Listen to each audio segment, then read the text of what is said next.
All right, we're ready to read chapter 2, boys and girls.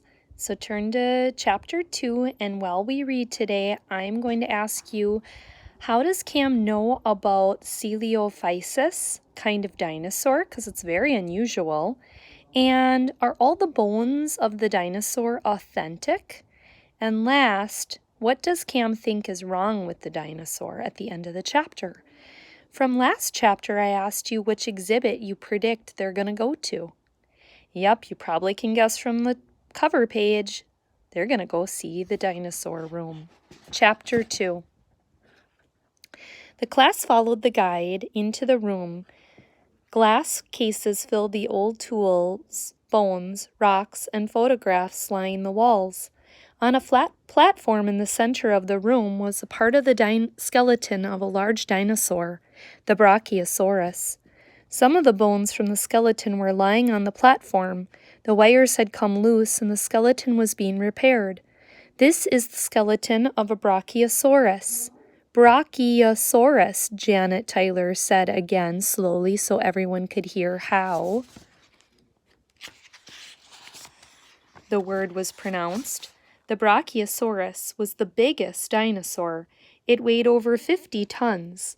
That's more, I'm sure, than all the children in your whole school weigh together. Then the guide led the class to another dinosaur skeleton. It was much smaller than the Brachiosaurus. Its mouth was open and its hands were stretched out as if it were ready to grab something to eat. "Look at those teeth," someone in the class said. "And look at that tail. It's so long and pointy."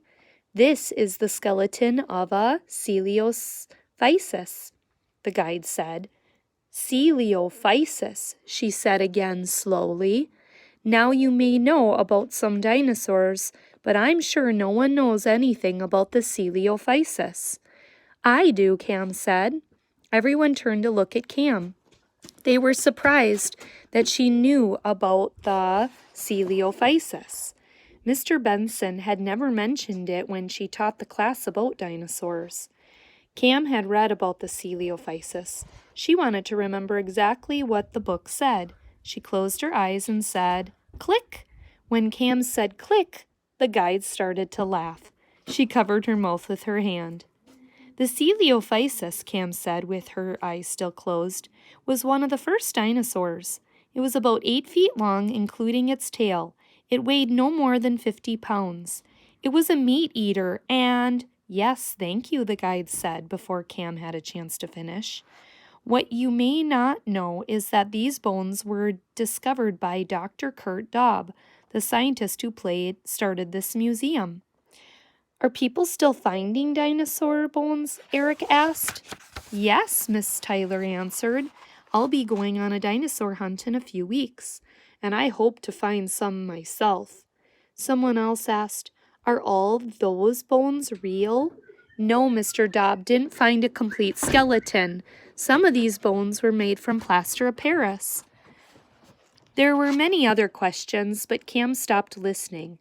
She was busy studying the dinosaur's tail. "Something is wrong," she whispered to Eric. Cam closed her eyes and said, "Click." She kept them closed for a while. Then she looked again at the dinosaur's tail. "I was right," Cam said to Eric. "Something is wrong. 3 of the dinosaur bones are missing." So, boys and girls, in chapter 2, how did Cam know about the Coelophysis? I have a difficult time pronouncing that word. Yes, it's because it's very rare, but she had read about it in a book, right? Her teacher had not taught her about it, but she read about it, and she had that photographic memory where she can remember everything she reads. Are all the bones authentic? What does authentic mean, first of all? Well, if we look back in the story, it talked about how not all the bones were real. So that means when you think about that they're not all real, it means they're not all authentic, because authentic means real. And so there were some bones that were made of plaster of Paris, which means they were made up. They were man-made bones. And then finally, the last question. What does Cam think is wrong with the dinosaur?